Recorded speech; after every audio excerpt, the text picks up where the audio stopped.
Assalamualaikum warahmatullahi wabarakatuh.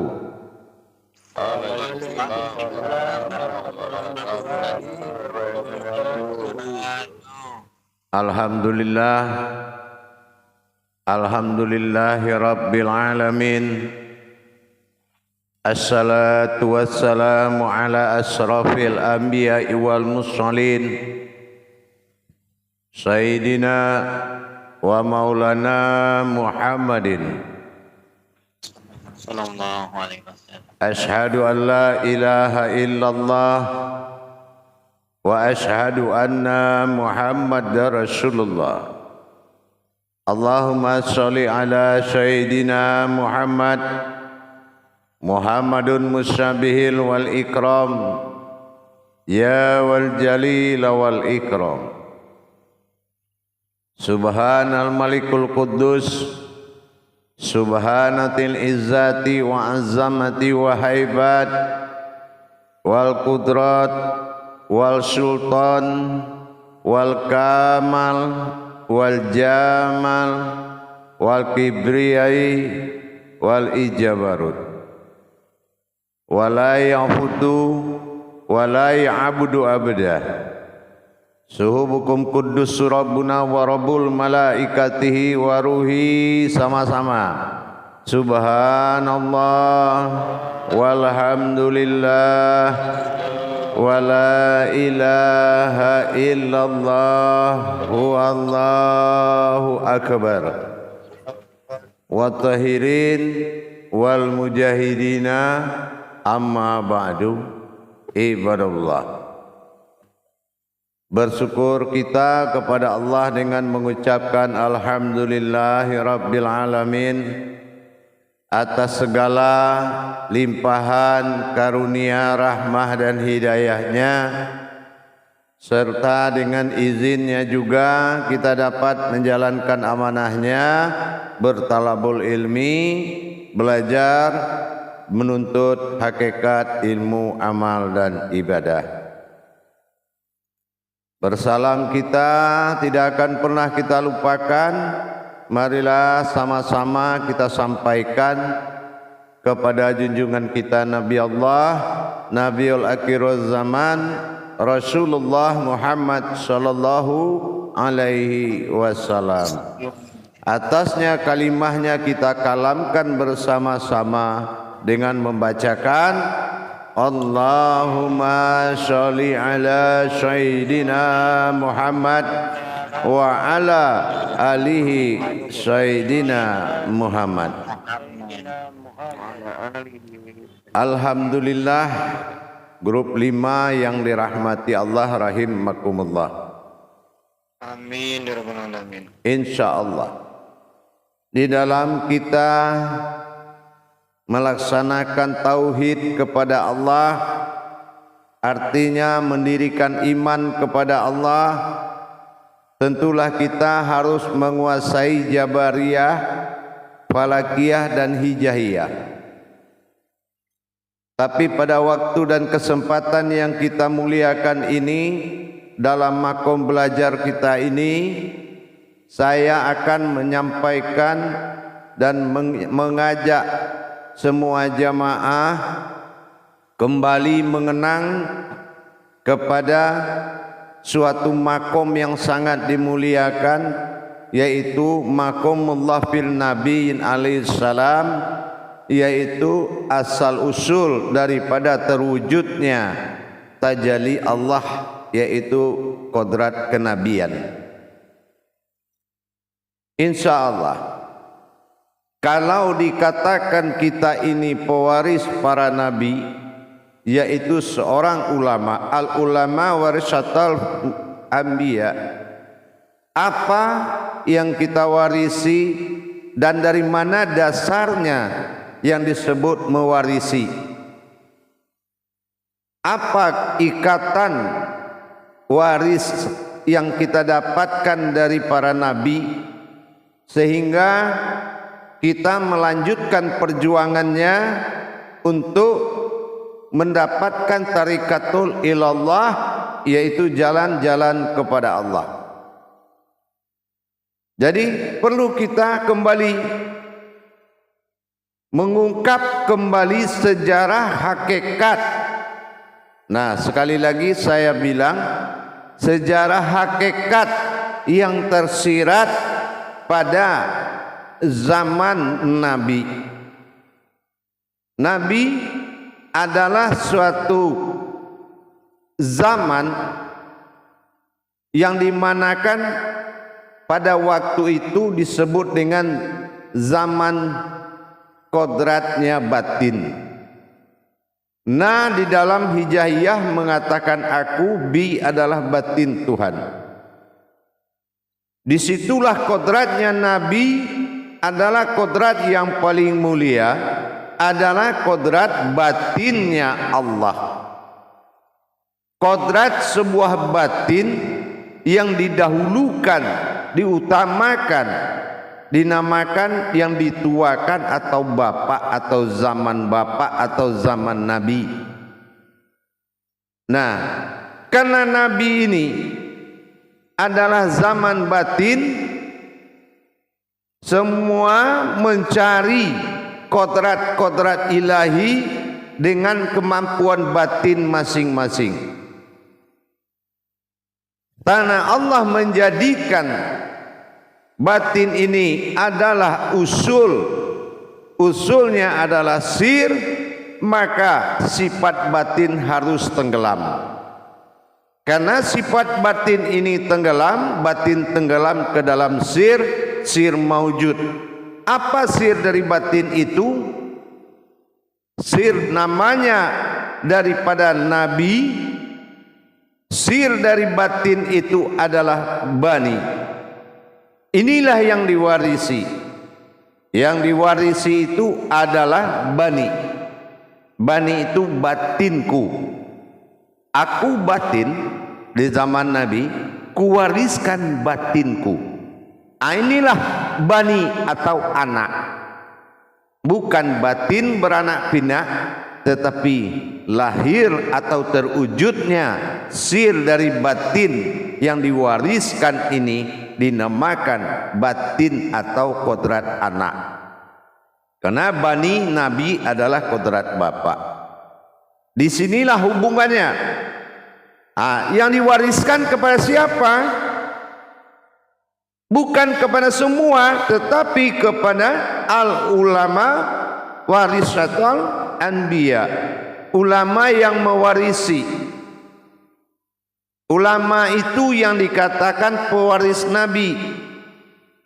Nah, karena kita belajar di sini untuk menjadi dibentuk kealiman untuk diturunkan menjadi ulama, maka kita belajar mendapatkan perwarisan tadi. Jadi akhirnya apa? Diwariskan aku batin Nabi dan kuwariskan batinku bani. Nah, inilah diri batin. Batin ni aku, batinku. Nah, inilah bani. Di balik waktu itu Nabi, aku batin. Inilah cara Allah menyembunyikan perjalanan diri batinnya sehingga menjadi bani yang turun di masa zamannya insaniyah, yaitu dunia. Nah, ini juga kita sudah kaji dari asal usul manusia. Tetapi ulama yang seperti apa yang dikatakan pewaris para nabi itu?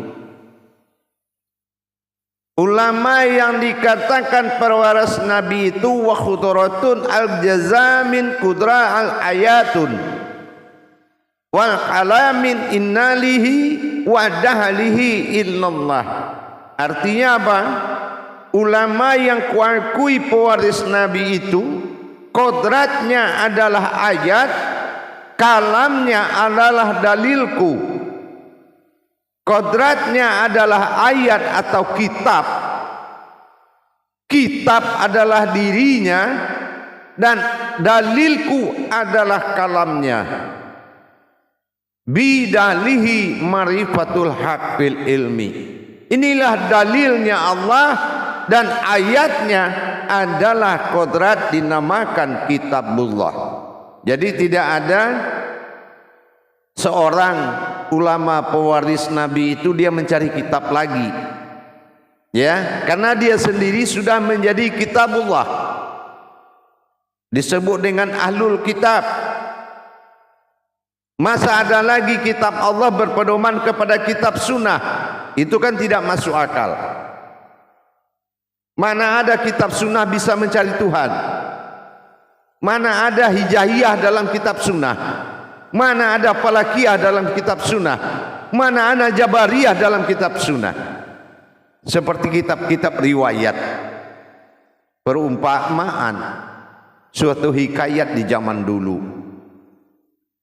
Itu tidak, bukan ulama pewaris Nabi. Yang kedua, ciri-cirinya ayat itu keluar tidak terputus. Kalau seandainya air laut bisa menjadi tinta, tidak akan cukup untuk menuliskan ilmuku, kata Allah. Ini dari judul ke judul aja sudah beli buku. Ini yang mengkhawatirkan nasib umat Islam, karena dia tidak mendapatkan dalil Allah dari seorang ulama, tetapi mendapatkan sejarah-sejarah daripada sebuah surat.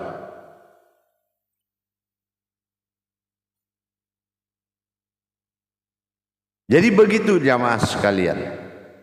Sekarang di mana posisinya kaum Nabi yang sangat dimuliakan Allah itu? Bapak-bapak kita itu sekarang ada di mana dia? Dicari kuburannya pada nggak ketemu, makomnya. Kemana beliau itu? Di mana dia sekarang? Inilah yang kita pelajari pada surah Al-Fatir ayat 34 sampai 36.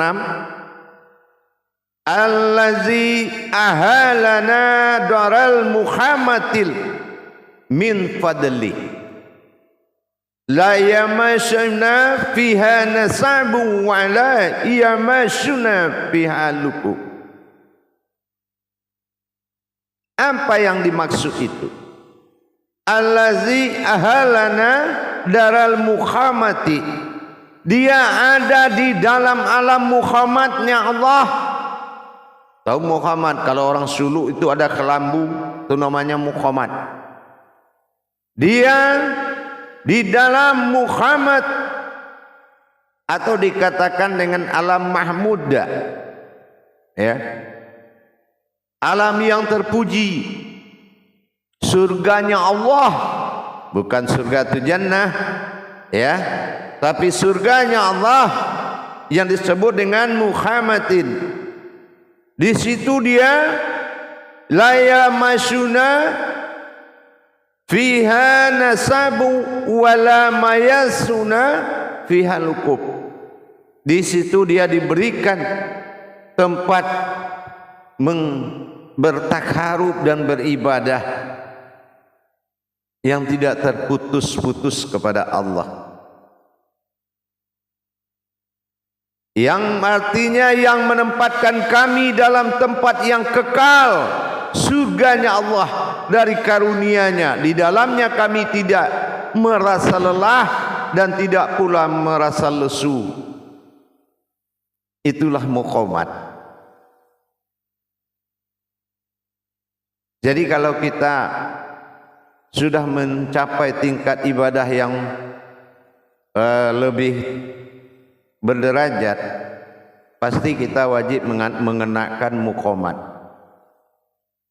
Inilah yang dikatakan hubungan pewaris tadi. Cuma yang sekarang yang kita khawatirkan bukan ulama pewaris Nabi yang banyak, ulama warisan, ya, ulama warisan. Nanti ditunjuklah keponakannya jadi Habib, keponakannya jadi Kiai, ya, ditunjuklah nanti anak muridnya kamu jadi Ustadz aja ya. Nah itu yang kita takut, bukan ulama pewaris nabi, tapi ulama warisan. Nah, ini yang kita khawatirkan untuk tidak mabrur ke tangan umat. Jadi untuk mendapatkan sebuah kodrat keulamaan yang berwaris para nabi, apa yang diwarisi adalah ilmu. Ilmu yang tidak terputus, ilmu yang tidak ada hentinya. Mulai dia jangankan ayatnya terputus, berkalam pun dia tidak terputus. Seperti orang kekurangan kata, kurang rasanya cepatnya menyampaikan, masih kekurangan dia. Karena takut ada batasan nafsu maka dia jaga. Itu baru ulama. Tapi kalau dia kekurangan ayat, kekurangan ilmu, berarti dia bukan ulama warisatul anbiya. Dia bukan ulama pewaris para nabi. Demikian untuk kita bahas di muzakarah. Salu muzakaratun fil jami'ati rahimakumullah.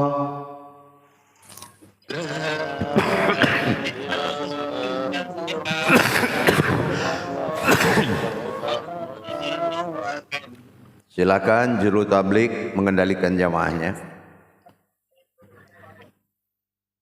Terima kasih Buya. Assalamualaikum warahmatullahi wabarakatuh Buya. Waalaikumsalam warahmatullahi wabarakatuh. Nah, kepada bapak-bapak yang mau bertanya, ini Pak Lalu Kadarul, dipersilakan Pak Lalu.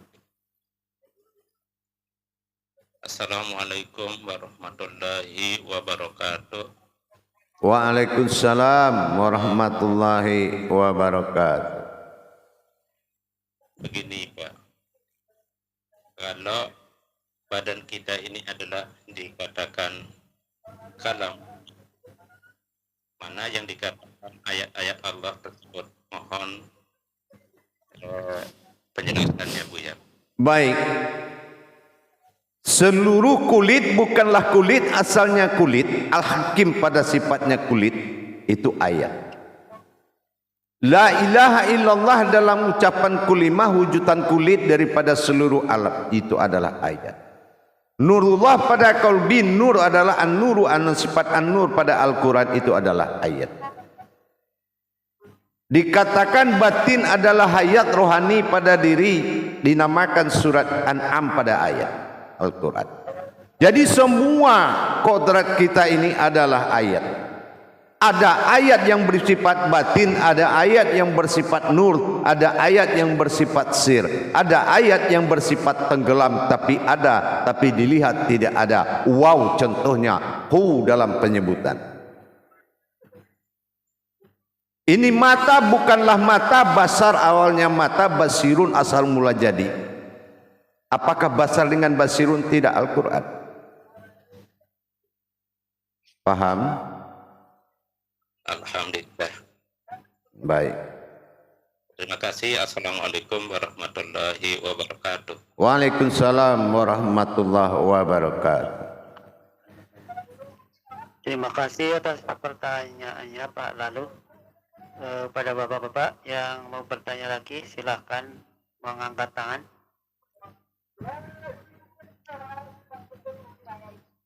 Kepada Pak Imam, dipersilahkan Pak Imam Kuswari. Assalamualaikum warahmatullahi wabarakatuh, Buya. Waalaikumsalam warahmatullahi wabarakatuh. Mam. Alhamdulillah, sekarang keluar ya Buya tentang kitab-kitab, bahwa sebenarnya kitab, semua kitab adalah pada diri kan gitu. Ya. Tadi Buya menyampaikan bahwa ada ciri-ciri atau ayat yang tidak terputus. Mungkin bisa dijelaskan kembali Bu ya, karena ayat-ayat itu kan memang tidak terputus sebenarnya. Namun demikian mohon dijelaskan kembali biar kami lebih paham begitu. Ya. Ayat yang tidak terputus itu sangat banyak contohnya. Kita ambil tingkatannya dulu.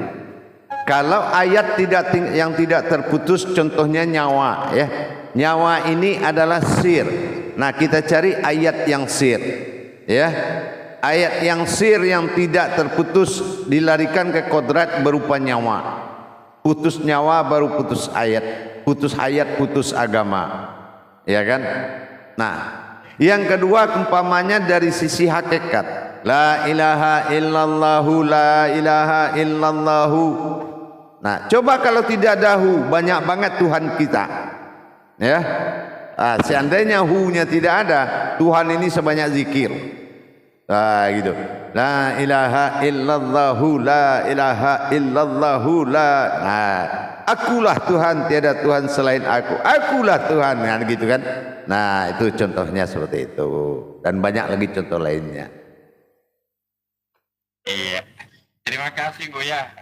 Jadi kami lebih paham apa yang dimaksud dengan ayat-ayat yang tidak terputus. Nah, itu berikutnya seperti satu lagi umpamanya ayat yang tidak terputus itu adalah bidahlihi.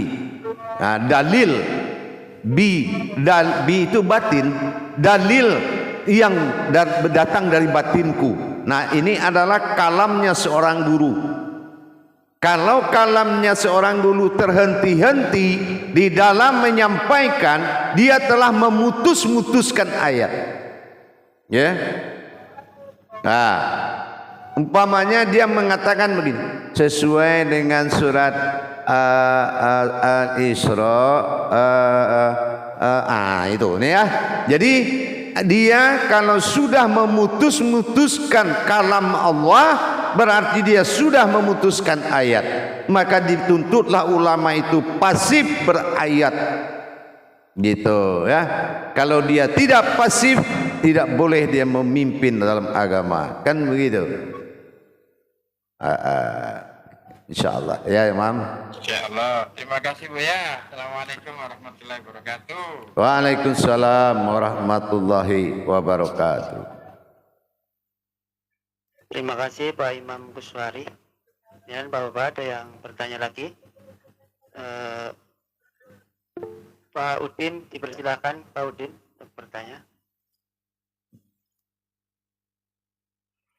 Baik, terima kasih Dirul Tablik. Assalamualaikum warahmatullahi wabarakatuh Buya. Waalaikumsalam warahmatullahi wabarakatuh. Alhamdulillah Buya bisa ketemu lagi Buya. Insyaallah.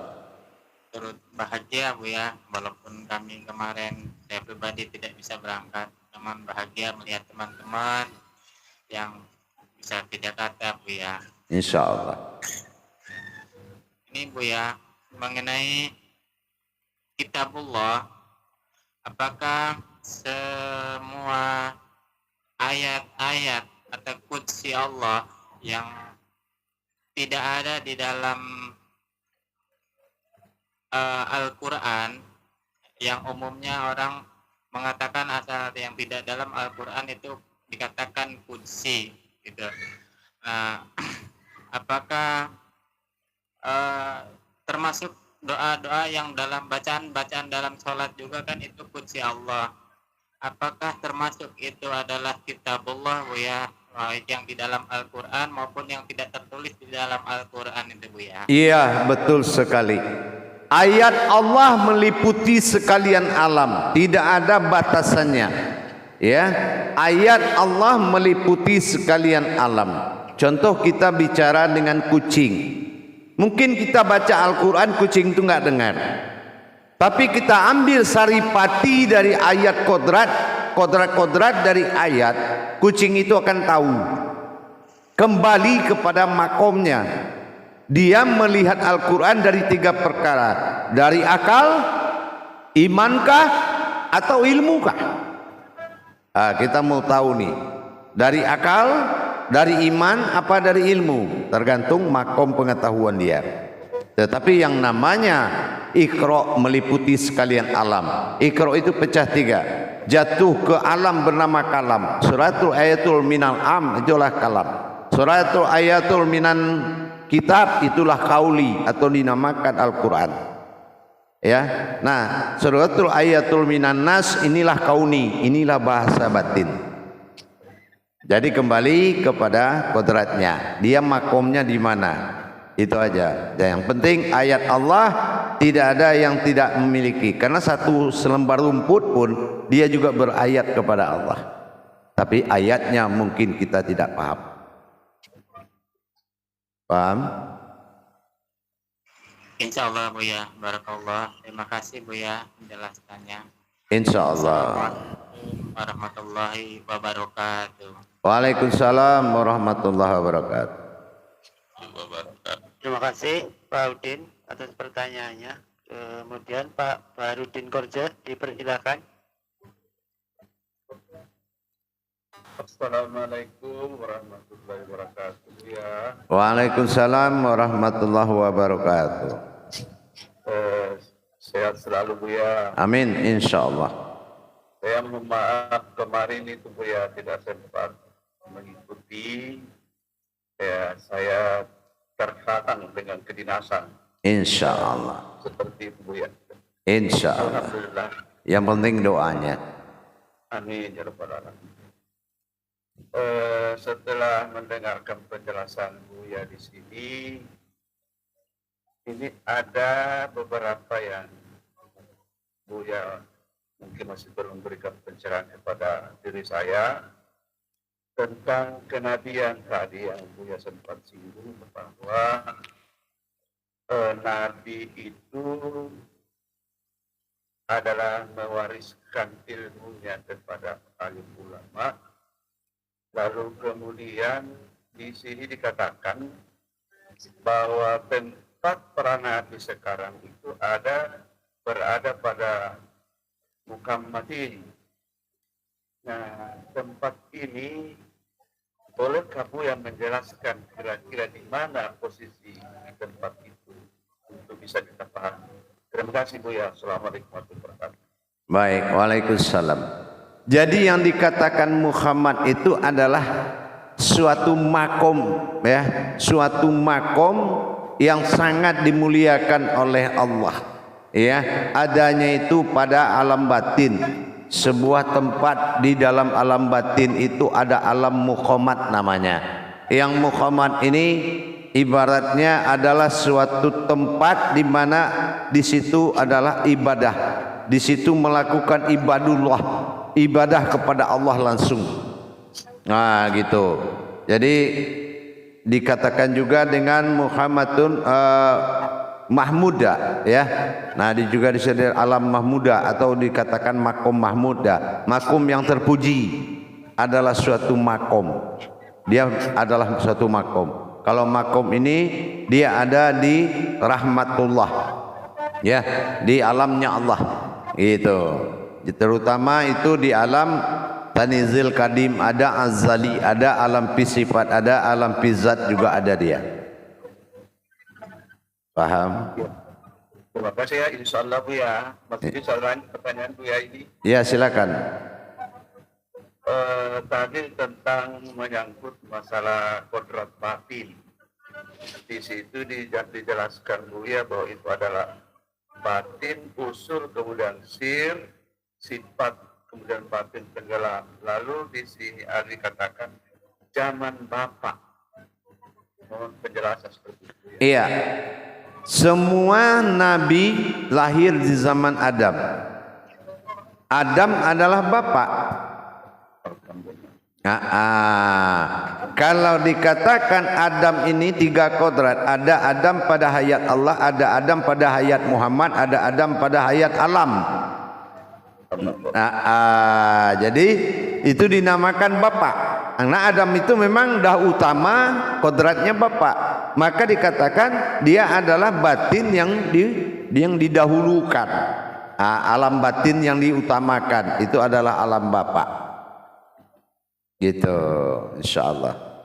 Terima kasih banyak Bu ya penjelasannya. Amin. Assalamualaikum warahmatullahi wabarakatuh. Waalaikumsalam warahmatullahi wabarakatuh. Terima kasih kepada Bapak Rudin Korja atas pertanyaannya. Dan ada lagi Bapak-Bapak yang bertanya. Pak Arjudin dipersilakan untuk pertanyaan selanjutnya. Assalamualaikum warahmatullahi wabarakatuh ya. Waalaikumsalam warahmatullahi wabarakatuh. tadi terkait mudah tadi seperti orang suluk yang pakai kelambu, ada sedikit tadi Bu yang menyinggung. Iya. Itu apakah kita yang orang biasa ini bisa mengkondisikan seperti itu dengan sendiri atau dipimpin oleh seorang mursyid? Ya. Iya. Setiap ibadah yang melakukan melalui muqamat wajib memiliki mursyid. Ya. Kalau muqamatnya boleh saja sorban itu ditutup kepada kepala kita di segitiga, kita tutup, itu boleh. Asal kita punya mursyid. Karena yang menjaga ma'rifatnya itu siapa? Kalau ada hantu mengaku Tuhan kan susah kita. Ya kan? Nah, hantu yang mana yang Tuhan apa hantu? Nah, kan gitu.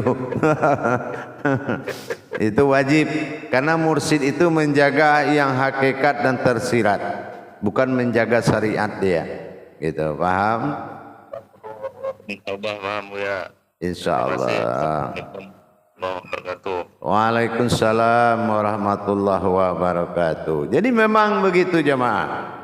Jadi kalau kita sudah tahu yang kita warisi adalah ilmu, kodratnya adalah kodrat yang diwarisi juga dari bani menjadi nabi, dari aku batin menjadi batinku. Nah, inilah yang bertajali sampai sekarang, dan itu juga yang akan kita kaji lagi sampai kita kembali menjadi wujud sebuah batin lagi. Inna lillahi wa inna ilaihi raji'un, kembali kepada Nah, begitu. Masih ada? Lanjut, jemaah. Ya, kepada Pak Imam, bertanya lagi, dipersilakan. Ya, Assalamualaikum warahmatullahi wabarakatuh, Buya. Waalaikumsalam warahmatullahi wabarakatuh. Yang tadi menarik tadi, soalnya kedapatan begini, Buya. Sudah lama ya, saya tuh melihat jamaah itu pakai tadi itu sorban ditutup gitu, beberapa orang, puluhan orang lah saya saksikan waktu itu. Kemudian dalam suatu tempat mereka sama menutup itu zikir, tapi saya tidak tahu zikirnya apa. Itu sebenarnya apakah hanya untuk khusyuk saja, Buya, atau ada nilai-nilai hakikat yang terkandung yang barangkali kami tidak tahu apa maksudnya, Buya? Iya. Ya, mungkin kalau masalah isi itu kembali didikan masing-masing ya. Kita juga nggak tahu kadang-kadang sekarang mana Islam yang ori, mana yang KW1 KW2-nya, kita udah capek juga melihatnya banyak. Kita nggak tahu, ya kan? Dulu aja zaman kurban pertama ada lebaran Idul Adha, Mekah sudah mengatakan, kafir-kafir Mekah duluan dia mengadakan dengan sebutan kerbau pendek, ya kan gitu. Kita dulu belum tahu entah kerbau pendek itu babi apa memang kerbau itu apa itu yang kerbau. Nah, kira-kira zaman ini sudah muncul sekarang itu, zaman itu, ya kan? Apa yang dilakukan oleh yang hak, yang batil juga melakukan. Nah, itu sama dengan baju surban, ya, harusnya ihram, sekarang sudah baju mahram. Jadi ada orang berbuat haram dalam baju ihram, mahram namanya. Jadi kita nggak tahu lagi. Mudah-mudahan aja betul, insya Allah, ya nggak? Gitu, insya Allah aja lah gitu. Ya, yang penting apa? Kita hanya berdoa aja. Mudah-mudahan yang syiar kita ini sampailah ke mereka, kan gitu aja. Itu aja. Ya, masih ada?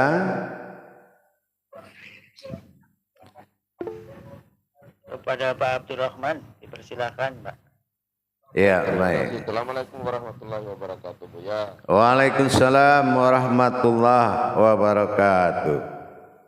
Ya, jadi saya kembali kepada al-ulama warisatun ala nabi. Saya melihatnya begini, agar kita tidak terjebak dengan kemanaan ini, Buya. Ini seperti apa bisa diberikan petunjuk tentang karena sekarang ini kan banyak ulama. Iya, iya. Kira-kira mana yang harus Oh iya, iya. menjadi hal Udah kayak malaikat semua. Ya, sampai entah mana yang orang, entah mana malaikat gitu udah takut kita ya. Nah, ya memang begitu. Tapi jangan salah, wajah itu milik Allah, tidak bisa didustakan ya. Ya. Hati dan wajah Allah ini adalah untuk isyarah kepada hati. Hati kita tidak bisa didustakan setelah kita melihat wajahnya dan merasakan wajahnya. Satu. Yang kedua, berikan aja pertanyaan yang agak hakikat. Gagap gak? Gagu gak dia? Ya, atau dia lari dari pertanyaan, atau dia grogi, gitu ya. Itu ayat yang tidak terputus tadi. Kalau dia sudah mulai terputus, jadi kalau itu menurut saya itu sudah nggak benar itu, ya. Nah, jadi kalau umpamanya Pak 1+1 berapa? Itu 2, karena 2 itu 1+1. Nah, itu baru benar. Nah ya. Nah, jadi kalau memang ilmu itu hidup di dalam diri dia, kalau disentuh ilmu itu hidup dan dia akan bangun. Nah, inilah hayatullah. Jadi jangan menjadi ilmu pengalaman, ilmu pengetahuan, tapi menjadi ilmu yang sudah berkodrat hayat. Paham? Gampang cara mencarinya. Berikan aja pertanyaan hakikat.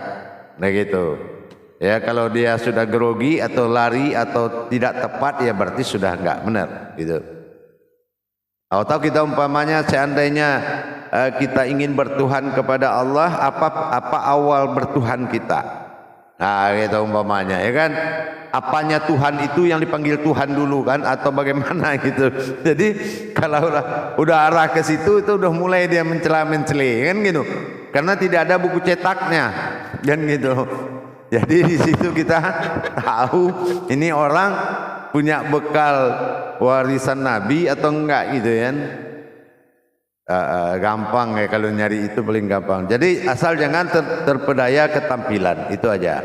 Jangan kita terpedaya kepada tampilan.